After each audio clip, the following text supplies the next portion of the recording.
Let's check out the channel. Oh shoot. Well, I better make a video. I think to anyone who doubted this show and why it should have even had extra seasons, this makes it all worth it. It's incredible to me how many questions that I didn't realize I had. Like, what happened to the other numbers? Why was Brenner so obsessed with the Upside Down in season 1? Who is the Mind Flayer? This season makes it feel like the Duffer Brothers had all this planned from the beginning, so that's pretty neat. This season also feels a lot more grand in scale than any other one, despite the fact that they have been saving the world since season 2. It's due in large part to the amount of time we are outside of Hawkins in this season, but I also feel like this villain makes it seem extra special. Unlike in other seasons, the villain isn't a monster to defeat. He's an actual person that you gotta outwit. It's so weird that we are at our 4th season and it's the first time our upside down villain has been an actual person. In the final episodes, their mission to stop him actually seems impossible. And I myself was actually waiting for Vecna to win to make the last season be a big, humongous battle or something. I don't know, but I like what they did with it. Okay, let's talk characters now. You see this man, this is the best character in Stranger Things now. It's unbelievable what they did to Steve over the course of this show. Went from being a side character that you questioned why he was in the final episode of the first season, to a somewhat bigger character in season 2, to a core character in season 3, to one of the driving forces of the entire show in this season. Yeah, 6 little nuggets. I love Steve. You love Steve. We're all gonna cry when they inevitably kill him off in the final season. It's Steve. Speaking of driving characters, Max has actually become one of my favorite characters now. I'm serious, she's been one of my least favorite characters in the show for a long time. And now I've completely changed my mind. Mac's story in this season is so interesting, and you're honestly waiting for this character to die more than anything else. I'm not sure how I feel about Elle saving her. There's a lot of reasons why I don't like that, really, but who cares? We don't lose any of our original characters, and I think we needed to. Eddie's death was sad. Don't get me wrong, but I feel like this death would carry more weight if it were a character we've known since the beginning. Also, I loved Eddie.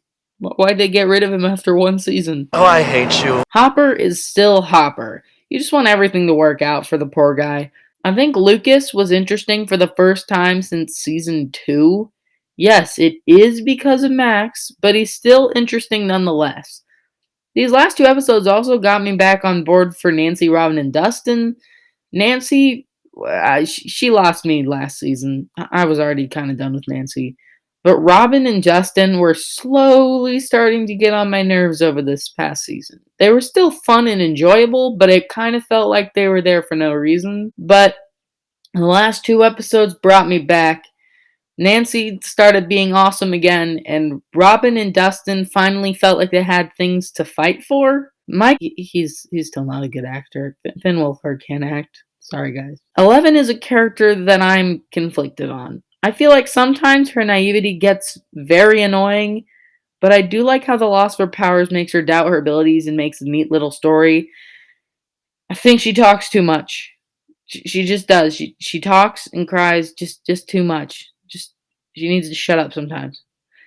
It's like they heard my prayers though, because Brenner came back. I was going to make a video last year about what they need to do with Stranger Things 4 to make it good. And they followed one of the things that I put on there from the beginning, because they brought back Brenner. This season completely recontextualizes the relationship between Elle and Brenner and makes you question his true motivations. It almost seems like he's doing what's right for Elle, and it kind of goes back to all the things he's done to her and kind of shows how he really was trying to do the right thing, maybe, and it kind of attempts to give him a redemption arc.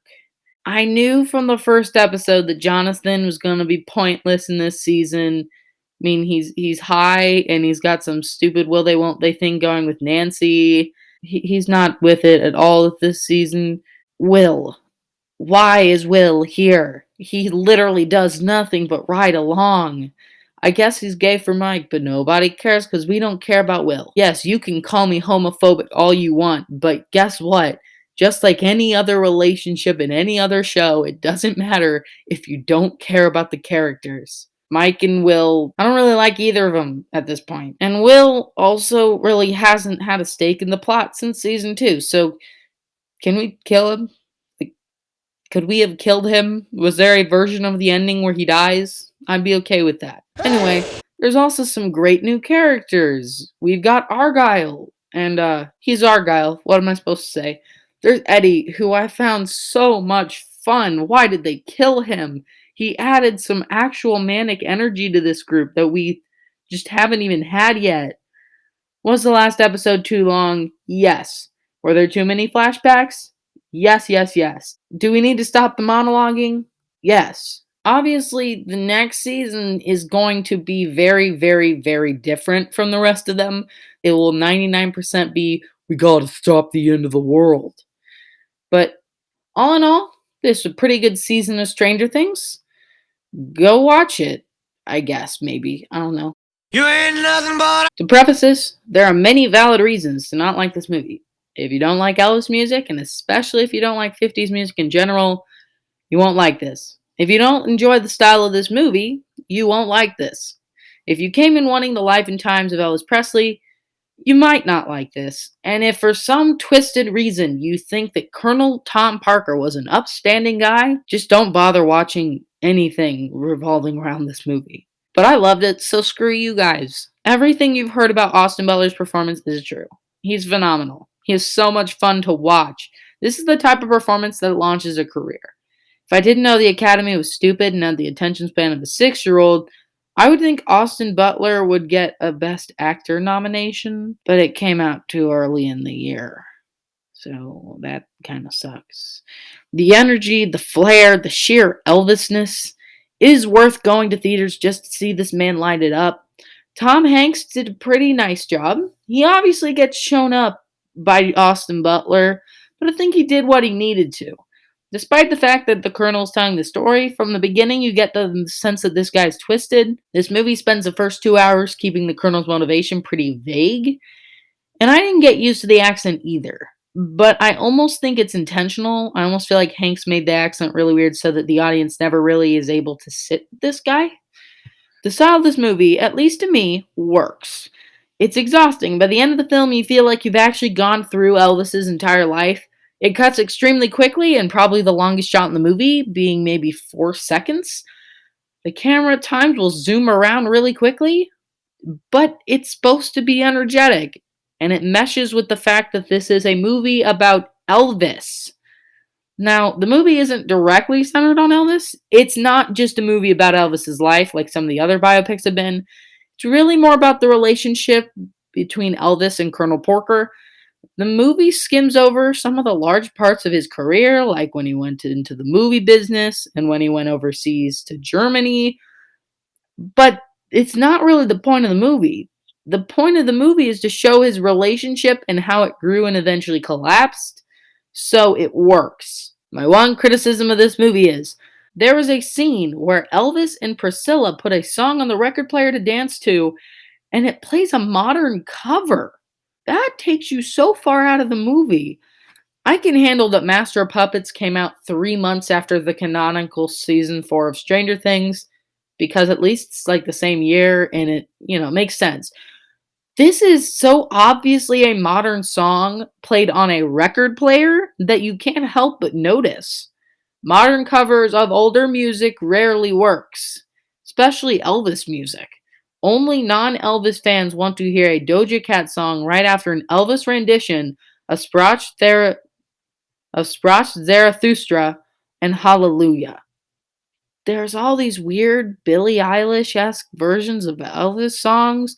They just don't sound good. I guess that Eminem song kind of works because it's hip hop and they play it when he's down in Memphis or wherever. And I like the covers that match the time period of the film, like the Hound Dog cover that's in the movie. But seriously, the modern covers don't work. But other than the covers, the music is pretty darn good. I like that they make the concerts feel like important plot moments instead of just padding out the film. My favorite concert scene from the entire movie was actually the trouble scene. It was just, I liked it. These concert scenes forward the story more than any other scenes, and I guess that Austin Butler actually sings in this movie, and he does an amazing job. Anyway, this movie is really darn good, and you should go watch it and stuff. Unless you aren't gonna like it, like I said earlier. And watch it anyway.